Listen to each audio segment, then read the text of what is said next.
So here's a pack of the protein bars from Kirkland. I got them in peanut butter and cookies and cream this time around. Let's open her up. It's a lot of packaging, but I guess they need to keep them from breaking in transit.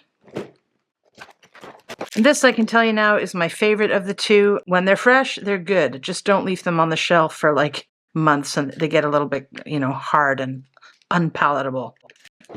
And I like to take these out of the package before I bring them to work, which is where I place them most of the time. Never have time to have a proper meal, so because I don't have to worry about refrigeration or anything like that, and they give me, protein. It's not the healthiest way to subsist, I suppose, but it's better than a donut, And today we're going with Kirkland's protein bar, chocolate peanut butter. So let's open this up.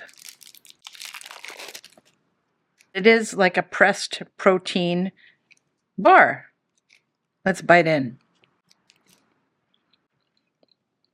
This has a very sort of grainy, soft, chewy, nutty texture. It's got the perfect amount of sweetness to me. It's definitely filling. It tastes good to me. And this has become pretty much a staple in my routine. So I recommend if you like peanut butter, definitely. Today we have the Kirkland Signature Cookies and Cream Protein Bar. Total of 170 calories with this particular bar. And it's very tasty, very chewy. You can't identify Oreo cookies in it per se. They're just sort of squished into it. But it does feel like a little bit like cookie dough. And it does have that nougaty cream filling flavor to it. They definitely cut all my cravings down. And they keep my hunger in place and let me go on until I need to eat a proper meal. Recommend.